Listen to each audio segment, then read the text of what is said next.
కూటమి ప్రభుత్వం అధికారంలోకి వచ్చి 6 నెలలు అవుతున్నా ఒక్క హామీని కూడా అమలు చేయలేకపోయింది.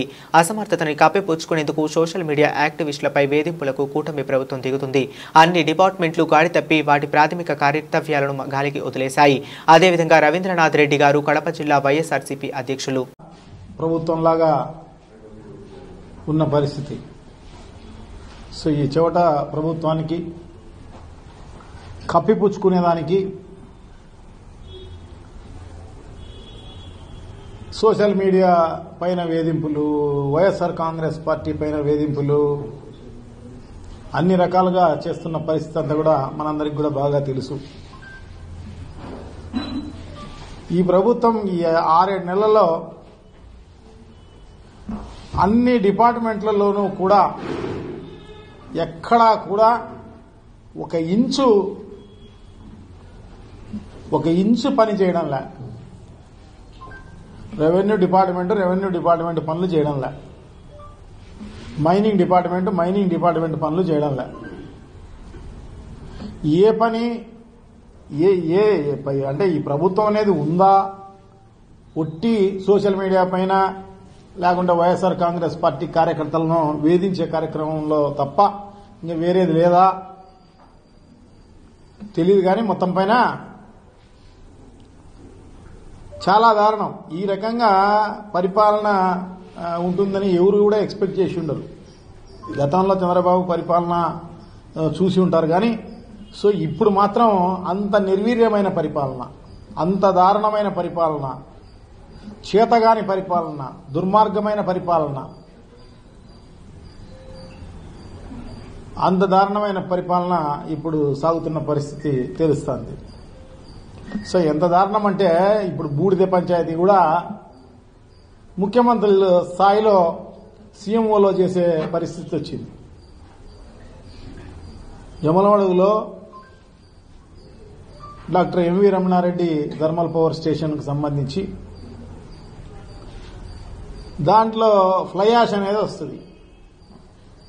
అది ఏదో స్మాల్ స్కేల్ ఇండస్ట్రీస్ కు లేకపోకుండా ఉంటే చిన్న ఫ్లై యాష్ ఇండస్ట్రీస్ కు దీనికి ఉపయోగించుకునే కార్యక్రమం చేస్తారు. సో దాన్ని ఈ ఇండస్ట్రీస్ కూడా సిమెంట్ ఇండస్ట్రీస్ ఇవన్నీ కూడా తీసుకుపోయే కార్యక్రమం చేస్తారు. సో దానికి కూడా ఇప్పుడు పంచాయతీలు చేసే కార్యక్రమం. ఎందుకంటే ఉన్న లీడర్లందరూ కూడా దాన్ని దోచుకునే కార్యక్రమం అంతా కూడా చేస్తున్న పరిస్థితి. సో ఒక ఆయన తాడిపత్రి అయినా, ఒక ఆయన జమలమడుగు అయినా, సో వీళ్ళు పంచాయతీ ఈరోజు సీఎం ఆఫీసులో చేస్తున్నారు. సో వాళ్ళు దోచుకునేదానికి, లీడర్లు దోచుకునేదానికి ఇది ఒకటి. ఇదే కాదు, మట్టి, ఇసుక,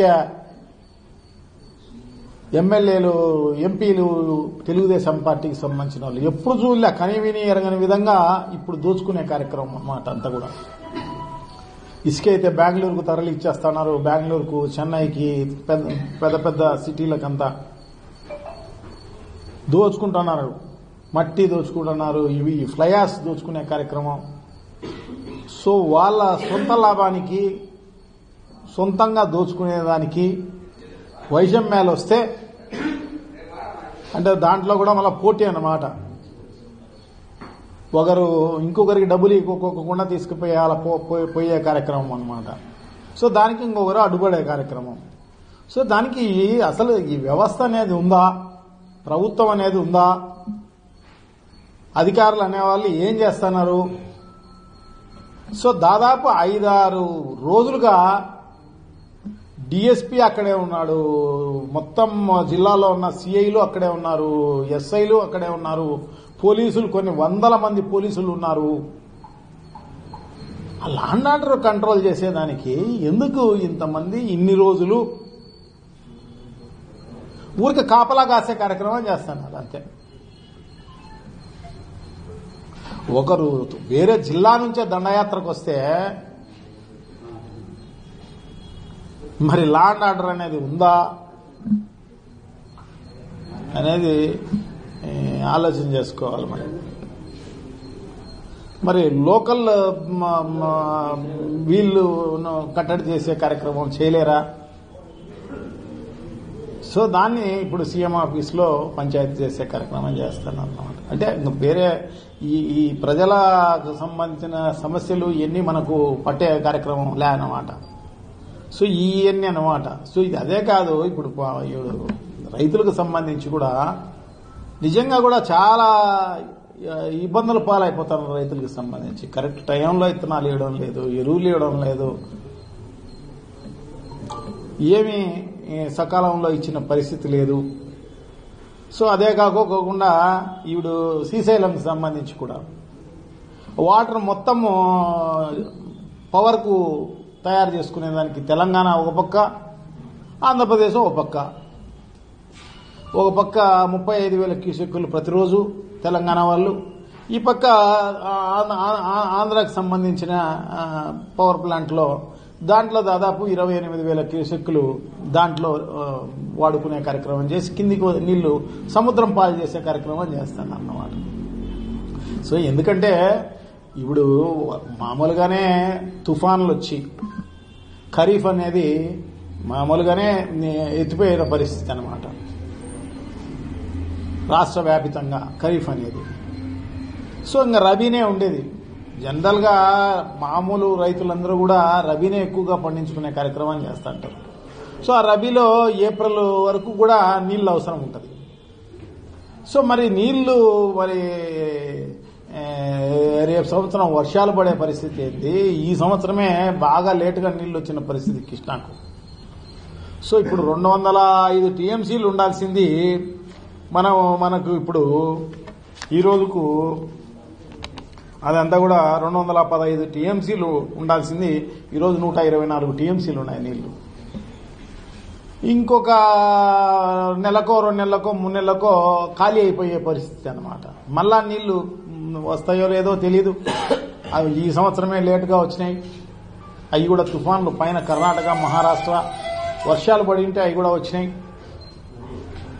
సో ఆ నీళ్లను ఉపయోగించుకున్న పరిస్థితి లేదు.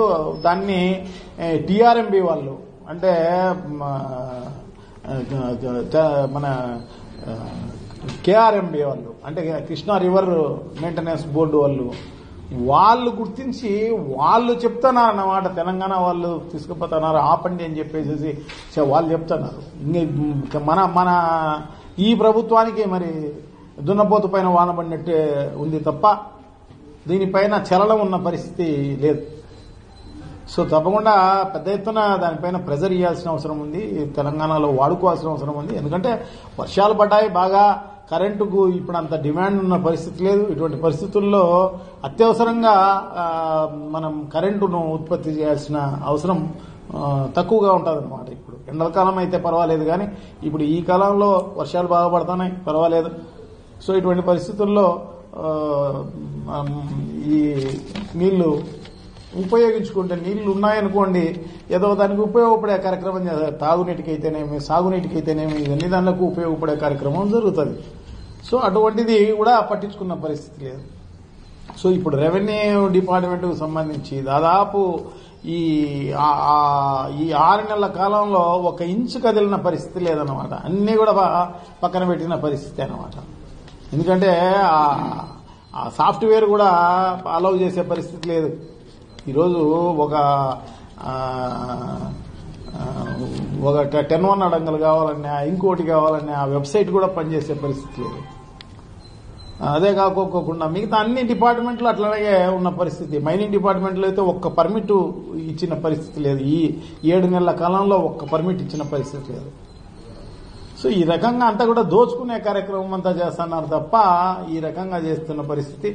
సో తప్పకుండా ఇదంతా కూడా ఊరిక డైవర్ట్ చేసేదానికి డైవర్షన్ పాలిటిక్స్ చేసే కార్యక్రమంలో భాగంగా సోషల్ మీడియా వాళ్ళను, మన వైఎస్ఆర్ కాంగ్రెస్ పార్టీ కార్యకర్తలను అందరినీ కూడా ఇబ్బంది చేసి వాళ్ళంతా హరాస్ చేసే కార్యక్రమం, వాళ్ళందరినీ స్టేషన్లో పెట్టి దౌర్జన్యం చేయడము.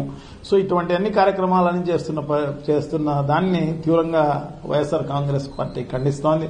సో డెఫినెట్ గా ప్రజలు కూడా బుద్ధి చెప్తారని చెప్పేసి నేనైతే భావిస్తాను. ప్రజలందరూ కూడా బాగా గమనిస్తుంటారు. ఇదేమీ దాచిపెట్టుకునేది ఏం లేదు, అందరికీ కనబడుతూనే ఉంది. సో డెఫినెట్ గా బుద్ధి చెప్పే కార్యక్రమం చేస్తారని చెప్పేసి తెలియజేసుకుంటాను. ఎందుకంటే ఈ పనికిరాని ప్రభుత్వం, ఈ దుర్మార్గమైన ప్రభుత్వం, ఇది చేతగాని ప్రభుత్వం, నిజంగా తెలిసి ఇది చేయకోకుండా ఉన్నారో లేకోకుండా ఉంటే ఏమని వాళ్ళ ఆలోచన ఉందో కానీ మొత్తం పైన ఒక చేతులుడిగిన ప్రభుత్వం లాగానే ప్రజలకు కనపడుతుంది అన్నమాట. సో డెఫినెట్ గా దీనికి బుద్ధి చెప్పే కార్యక్రమం తప్పకుండా జరుగుతుందని చెప్పి తెలియజేస్తున్నాను. Thank you.